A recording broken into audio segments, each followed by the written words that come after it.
Scientifically speaking, we're sharing the view. From labs to clinics, breakthrough shining through, with minds that inspire and stories to unfold. Scientifically speaking, the future's being told. Welcome back to Scientifically Speaking with Christine on Oz Arab Media, where we explore the fascinating crossroad between science and everyday magic.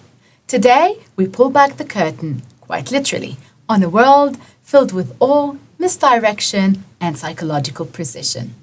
My guest is none other than Jack Daniels, the mastermind behind Magic to Believe, whose mind-blowing performances have left audiences stunned across Australia and beyond. Jack doesn't just entertain, he weaves emotion, storytelling, and science into every illusion. But how does it all work? Is it really just a trick of hand? Or is there a deeper psychology at play? Well, we gotta ask Jack. Jack, welcome to the show. Thank you once again for having us. Of course, anytime, our pleasure. Let me just go to your shows straight away. They go far beyond card tricks and visual stunts. How would you define what an illusionist really is in a scientific way? And what sets your performances ahead from others? That's a good question. See, I get asked a lot, what's the difference between a magician and an illusionist? Yes. So the best way I've learned to understand it is a magician does tricks. Right. Okay. Whereas an illusionist goes one step beyond that. Right. An illusionist, they put in storytelling, larger equipment, Right. dancers, the whole theatrics of it. And I think that what sets an illusion, it's like me, if I was to go and buy a doctor's kit, it doesn't give me the right to call myself a doctor because I haven't gone through the stages yet, right? Yes, So it's experience. It's experience. It's the same thing with an illusionist. It's not just about buying the big props and all of a sudden you're an illusionist. It takes years. And I think some of the best illusionists that we've ever had worldwide, they do incorporate their storytelling just to kind of connect the audience, take the audience on a journey on an emotional level. Right. And I think that's pretty much what I think defies the biggest thing on an illusionist. Yeah. And even with my shows, as you would have experienced yourself when you came, I did. There's a lot of storytelling involved, and True. I think that's what sets it apart. Is the whole theatrics. It maybe brings the audience closer Correct. to you. Yeah. Well, it gets them to be part of the show. They can connect with you 100%. on an emotional level. We will definitely talk about that next. Now tell me, the name Magic to Believe, it does suggest something more than just entertainment, right? Can you tell us a little bit more about that philosophy behind your title? About the name, well, it's magic to believe. The name says it all. Yes. It's that good. It's magic to believe. You really want us to believe what you're doing on stage. Pretty much, yeah. Yes. And I hope, I think that is what it is. It's just simple, magic to believe. As simple as it can be. Amazing. Okay, Jack, now let's talk some science. Yep. Illusions rely heavily on the human's perception and attention. How can you explain how the cognitive or the mental science and misdirection play through a role in your craft? Well, magic in its core it's all about misdirection. Right. Regardless of what you're doing. So you want to lie to us? Pretty much. And I think, the most honest person, the most honest profession you'll ever come across is a magician, because the magician, from the moment they say I'm a magician, he's already saying I'm a liar. I'm an honest liar. Sorry we gave you this title, Jack. Well, that's the job. I'm an honest liar. So, Okay. so misdirection plays a big, crucial part Right. in magic. And I think this is what magicians and illusionists, we know how to tap into the mind with a missing link to execute a piece of magic. The best way I can probably tell you, you want to do an example? I'll show you an example. Let's go there. So if I can ask you, so you got my two hands like this, right? I'm going to ask you to look at my right hand. Right. You're going to focus all your attention onto my right hand. Right. In a moment, you're going to switch your gaze and go onto my left hand. Okay. And we're going to go right, left when I tell you to. Okay. Okay? So right now, fix your gaze on my right hand. Okay. Okay? Now switch to my left hand. Go right, left, right, left. Okay, good. Now, they're open. My eyes were open. Your eyes are open. I had corners of my eyes trying to look for something, but I wasn't sure if I was Okay. looking perfectly or not. So this is how this is a perfect example. Now, even though you were seeing Yeah. from here to here, Yeah. you're seeing kind of around you to a degree, you're not seeing what's happening in the middle, No. right? So during that time when you were shifting your gaze, I was poking out my tongue out at you. Oh, no.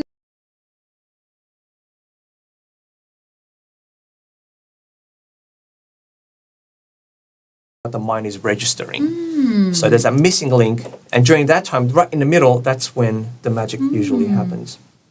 And is it different from one person to the other cognitively if someone is smarter? Yeah, or- it does play a bit of a role there. I find people who are in engineering, for example, Oh, okay. they are much harder to Perceive. direct their attention somewhere else.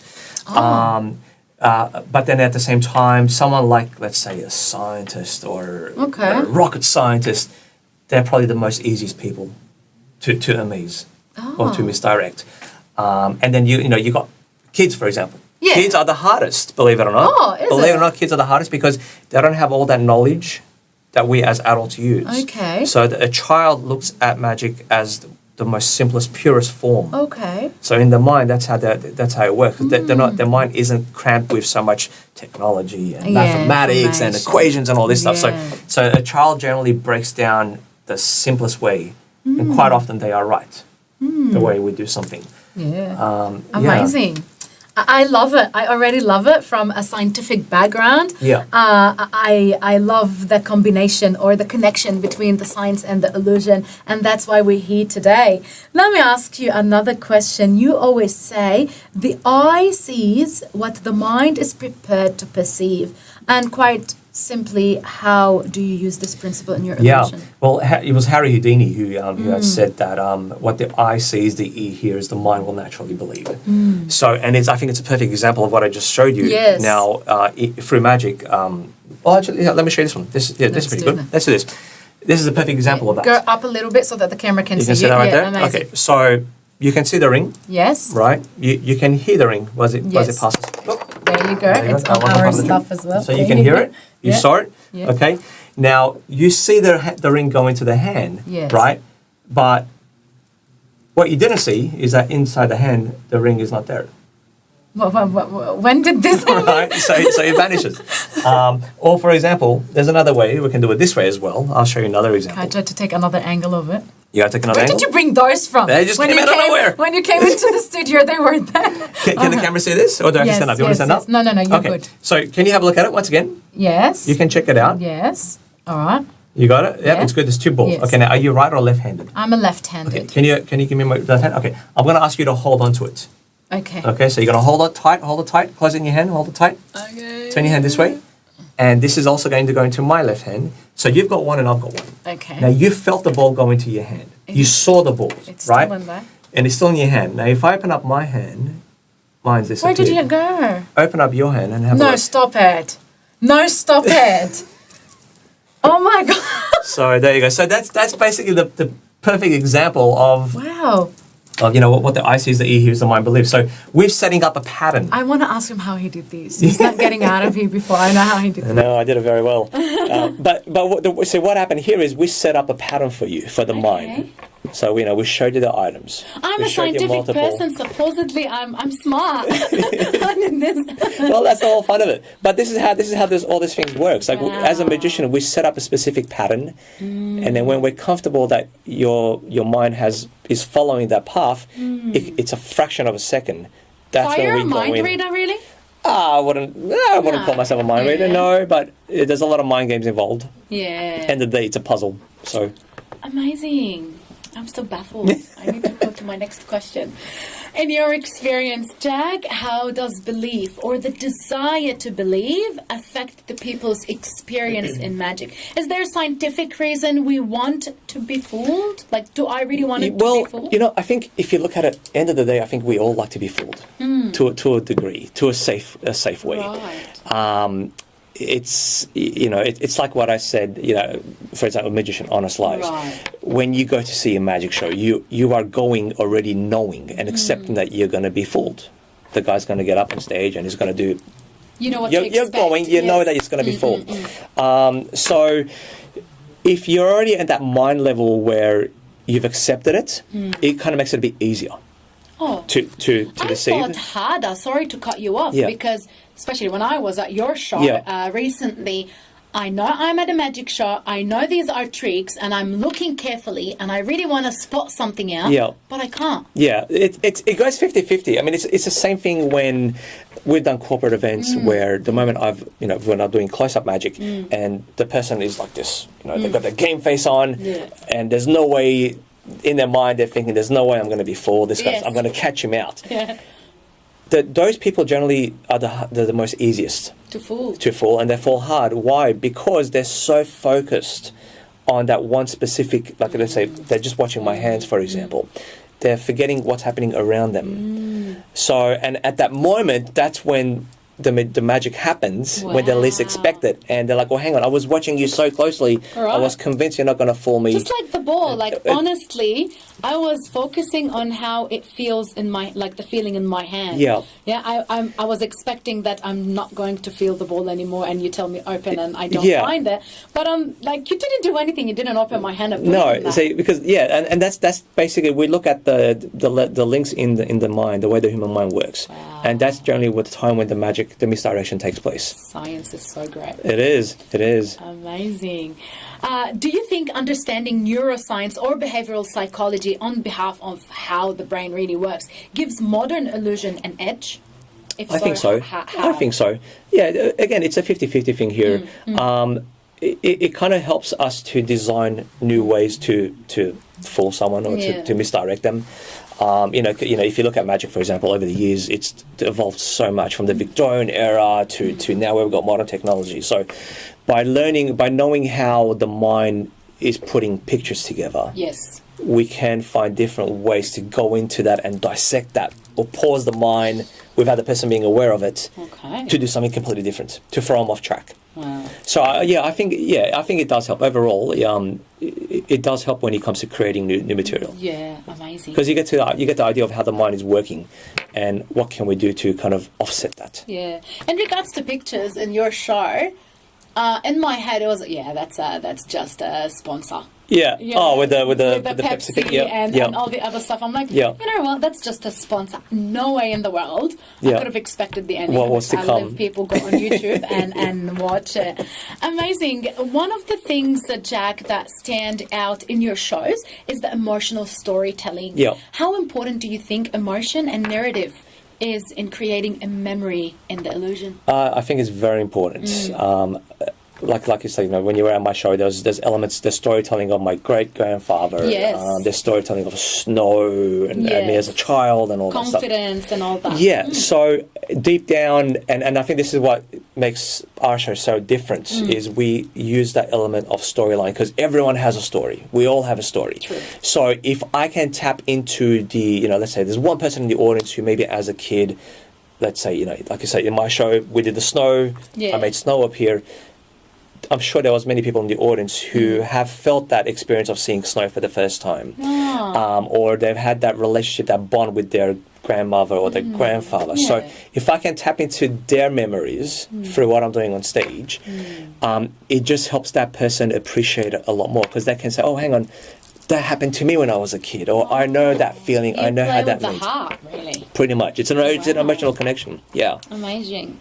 But research shows that emotional experiences are stored differently in the memory. Yeah. Right? Do you purposely design those routines to tap into the emotion to make them more powerful and remember you and want to come to your shows? That's pretty much, yes, we do, and it falls back to the question that we just said now as well. So it's just basically letting that person just remember, because a lot of times, look, there's so many stuff going on around that you don't remember everything, or you forget stuff.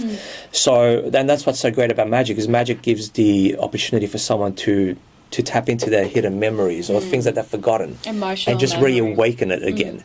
And obviously, if you do it well, then through their experiences or through their memories that they've had, through life experiences, they're also going to remember what you did at that moment in time. Yes. So it kind of connects it and it just escalates it. Funny. Enhances it a bit more. Wow. And you as a performer, how do you adapt to the audience? Sometimes they respond differently. It's lame for them, where you think it is amazing. So is there a psychology backup plan? Not so much of a psychological backup plan. I'll give you one perfect example that had happened to us. Yes. This is probably about 8 years ago. We had an illusion where we thought this is going to be the best thing ever. Okay. It was a 2-hour show, and out of that whole 2-hour show, we were focused so much on this one piece of illusion. And what it was I stand inside this apparatus, and one of my dancers goes through my back and comes out of my stomach. Okay. It was very heavily, very dramatically choreographed, and we thought this is it. People are going to remember this forever. And what they walked away with is, at the very end of the show, I produced the snow, but in reality, in this case, I also filled the auditorium with snow. So people had snow falling on when they were seated. They remembered that more, and they appreciated that more than the biggest thing that we had done that night. Wow. So and that's why. So ever since after that, what we do from a backup perspective. Every audience that you play to is different. Some people will react to small stuff. Some people like the bigger stuff. It all varies. But we use tactics where, we film every show that we do. We record every show that we do after the show. So you learn from the reactions. Pretty much. We sit down with my crew. We assess. We break down the show. We see what worked, what didn't work. Why did this get so much laughs and that didn't? Or we assess the audiences facing the shows. We've got cameras facing the audience as well. Wow. So we watch the audience's reactions to what we're doing on stage. And that kind of helps us to determine, okay, well, there was something not right at this moment. Reading people, really, kind of. And we just adapt that and evolving the show that way. Amazing. While we're talking about people and their reactions, you often bring people on stage as well with you. So what's the psychology behind audience participation? It's getting them feel like they're part of the show. It's giving them literally the spotlight. And when we bring up someone on stage, as you would have seen at my show, it's not brought out like a lot of times you get people up on stage and it's very disrespectful. They're made fun of. And I think that's not the right way. You're not a stand-up comedian. Well, yeah, true. But if the people if they're comfortable with me on stage, they will come up, and it just gives them the spotlight. It gives them the opportunity to really witness the magic firsthand, up close and personal. Yeah. And that's something that they will never forget, because again, I've had people come into my show and I brought them up on stage, and when we do meet and greets, they've said to me, you know what, when I was a kid, I was invited to go to a magic show. The magician got me up on stage, and they're talking about when they're like 9, 10 years old, and now they're like in their 40s, for example. So it's reconnected that memory back. Again, that's and it's psychological memory. Exactly. Yeah. And it's a touching moment for them. And it makes them feel, I was part of this show. Like I got on stage and he did this with me and he did that with me, or he cut me in half or whatever it was. It's fun. I would want to really know how to be cut in half. Yeah. It doesn't really cut in half. Man, this is amazing. Anyways, you did mention that magic has been there and existed for many centuries. Why do you think, even though we are in a digital world at the moment, that it still fascinates people and they still want live illusions? Yeah, well, I think it's because we're so used to technology being at our disposal. Like go on the internet, type something, and bang, straight away you get access to it. Magic, whereas you can't say that every day that you've seen something happen unexpectedly in a magical way. So I think that's probably one of the main reasons why magic still is popular, is because it's breaking away from our everyday knowledge and technology and all that stuff. Correct. It's completely separating that. And it's, how many times can you say that, I saw something vanish right in front of my hands, or I saw this person flying on stage, when I know deep down that shouldn't be possible. Yeah. So magic kind of breaks that boundary, and I think that's probably why it's still, it's needed. Interesting, very interesting. Can understanding the science behind your tricks ruin the magic? Just like we said before, if they're scientific, they know what's going on, or does it enhance it and make it more appreciative? In this day of age, unfortunately, I believe it doesn't help it. Yes. Because information is so easily accessible. Right. So, yeah, I don't... It's a bit of a 50-50 with that. Right. The downside is people nowadays, their attention span is changed. Yes. Back in the day, you could have kept someone, you could have locked someone in a box, as what Harry Houdini used to do. Yeah. And people used to sit there 20 minutes just trying to watch this guy to try and escape.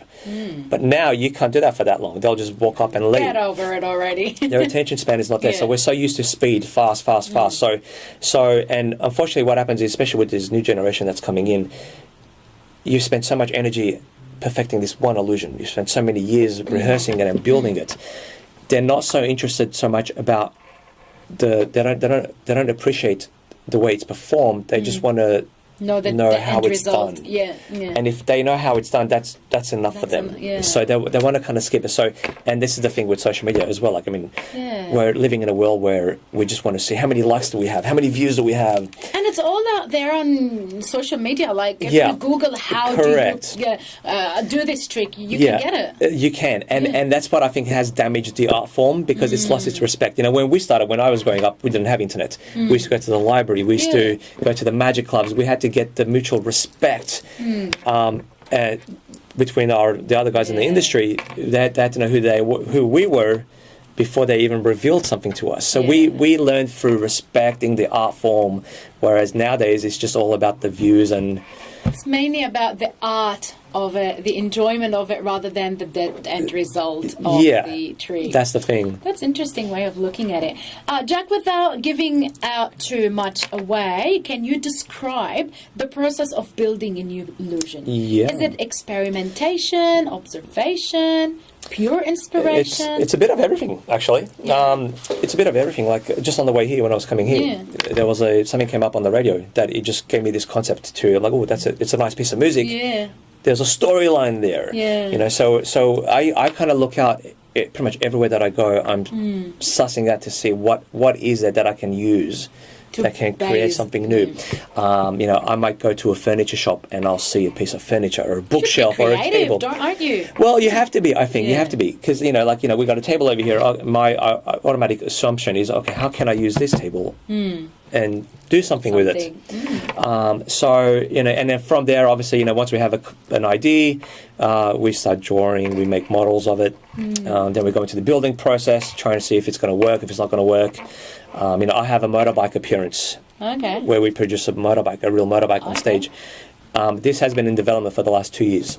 Oh, still not done. And it's still not ready yet. Ooh, stay tuned. So stay tuned. So and again, it just goes to show you, it's a creative process. It's a creative journey. Wow. What you thought may have worked in a model, it might work, something small, but by the time you build it into a large illusion on stage, it may not work. So there's a lot of constant trial and errors, redesigning, rebuilding. But there's a lot of factors like that. It's all creative. Amazing. Your background isn't just about performance, and let me say that maybe genuinely. You're a very nice and kind person. Thank you. Very nice to being an illusionist. That's between brackets. I thought you needed your space, your privacy. Because I don't know what you're covering where and what are you going to do. But doing this, putting the camera on together is very. You make people feel very comfortable and very natural, right? So it's about you connecting with people as well. So how does your magic play a role in helping people believe in themselves? That's actually quite interesting, because I do magic in hospitals. There's a program, David Copperfield, the American illusionist. Yes. I'm his ambassador he's got a program called Project Magic, which uses magic for therapy. Okay. So we basically go into hospitals and we teach, for therapy purposes, the same skills as what we magicians use to fool and amaze people. We teach that to someone who's got a disability or a brain trauma injury or something like that. So the principles, the skills that we use are applied to that person's therapy process. And what that does is that gives them a skill that an able-bodied person doesn't have. So it's even though it's a conditioning tool, they're learning how to make something disappear, but they're using their fingers, they're using their mind, their memory. But going back to your question, though, what is that doing to that person is it's giving them, their self-esteem is increasing. Yes. Right? So they're getting motivated. And I think that's one thing that, when we put it back into my shows as well, it's just to be able to give that person the opportunity that the impossible can become possible. Yes. As the difficulty as life can get at times, it's not so much about, oh no, we're in a corner and there's no way out of it. Yeah. There's always hope. There's always a way. So if you kind of get that mindset through watching me doing my stuff, I think it's a nice way to It's an inspiration. incorporate it into someone's life and say, hey, if something didn't work now, but there's tomorrow. Try again. And Don't give up. connecting to my point again, that you don't have to just be a performer. You need to connect with people. You need to, right? They need correct. to feel comfortable when they're with you or around you. Yeah, correct. It's and what I do with my stuff, especially during showtime, I don't like to put myself higher than the audience. I want to keep. I'm just like you guys. I'm just there. And I'm having fun with the audience. Yeah. So, and I think that's a very important thing as well, because if they feel that. You're this untouchable celebrity. Yeah, you don't have that ego. I don't like to have ego. I refuse to have. I don't work in that situation. But I like to be more humble and just be with the audience. So, and I think that's what makes them feel more comfortable when they come up on stage. When I invite them on stage, they're more relaxed with me because, hey, I'm just a normal guy. I'm just like you, but I can just do some funny things sometimes. I'm just a better liar. I'm a better liar. There you go. Yeah, but it makes them feel comfortable, and it's nice to have that connection with them. No, it definitely reflects and shows in your performances. I've witnessed this, and it's amazing. Coming towards the end of our discussion today, which I did not want it to end. It was very much fun and informative. You've performed for audiences of all sizes, from intimate settings to sold-out theatres. What impact do you hope to leave behind after a show? Well, through my show message, I think it's just not to give up. Yeah. I like to inspire, let's say the young generation, for example, is not to give up on your dream. And that's what I try and always push for the message of my show. They'll come see the show, be amazed for a couple of hours, but then walk away knowing that there's no limits. You can do whatever you want if you put your mind to it.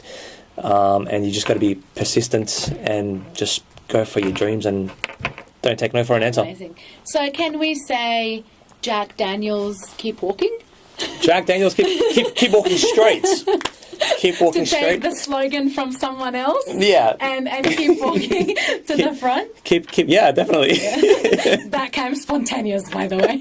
So let's keep it as it is. Yeah. Amazing. Jack, thank you so much, not only for baffling us, but also for explaining the science and the emotion behind what you do. You did really show us that magic isn't just a trick of hand, but it's also rooted in psychology, neuroscience, and a human connection. Have you ever thought of that? To be seated here talking from a scientist's point of view? No, actually, no, I have not. It's I've always done interviews with just magic in itself, but this was nice. This was a nice experience for me as well. So amazing. Yeah. Well, I thank you for this experience. Thank you for having us. Thank you for having me. No worries. And for our listeners, please remember, sometimes it's the wonder we choose to believe in that makes life magical. Until next time, this is Christine on Scientifically Speaking. Stay curious and stay amazed.